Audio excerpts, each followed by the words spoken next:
In this video, we're looking at sketching these particular graphs. Now we know they're straight lines from previous videos. You should have recognized that there's Y and X in there. It's going to be a straight line.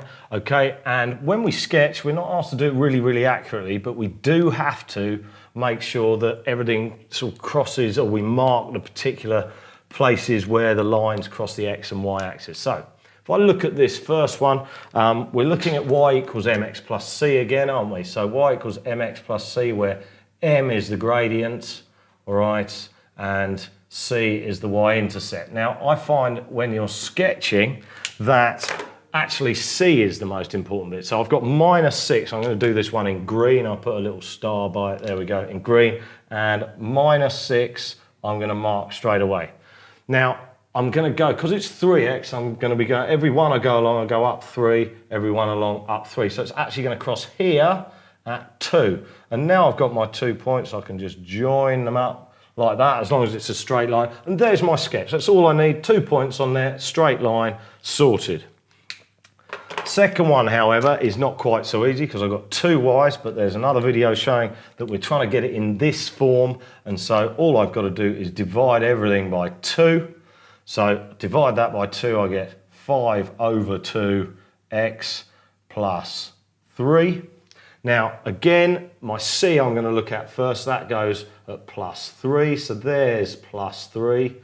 And 5 over 2. Now, again, we're looking at the gradient, the rise over the run. So when it goes along 2, it goes up 5. So when it goes along 1, it goes up 2.5, doesn't it? So it's going to be about there. This is going to be about here, which isn't very nice, but there you go.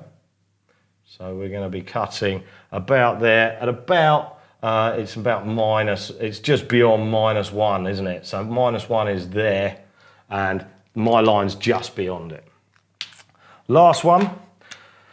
Actually, I'm going to do something slightly different here. I'm actually going to find 2 coordinates. Now, this is a little trick when the x's and y's are on the same side of the equals and the numbers on the other. Okay, what I would do is when x is 0, I'd find what y is, and when y is 0, I'd find what x is. So when x is 0, I've got 4 y's make 12. So 4 y's make 12, 1 y is 3. And when y is 0, 3 x's make 12, so therefore x is 4.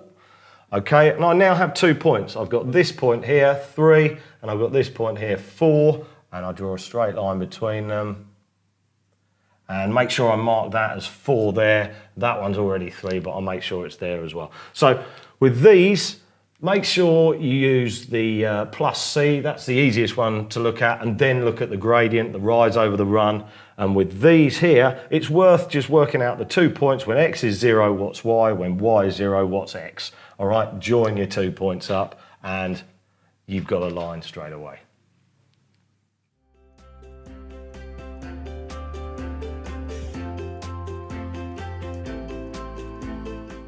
Okay, Mary, so let's have a look at this one. So solve x plus 2x equals 12. So what do you think you do first? Okay, well, I want x on its own, so I would put x equals 12 minus 2x. Okay, so a lot of the time we want to get x by itself, but what we want to do first is get all of these x's together. So can you see anything we can do with this? Get all these together in one place. Oh, okay, it's 3x, isn't it? Yeah, so absolutely. 3x equals 12. Oh, and so x equals 4. Brilliant, spot on, well done.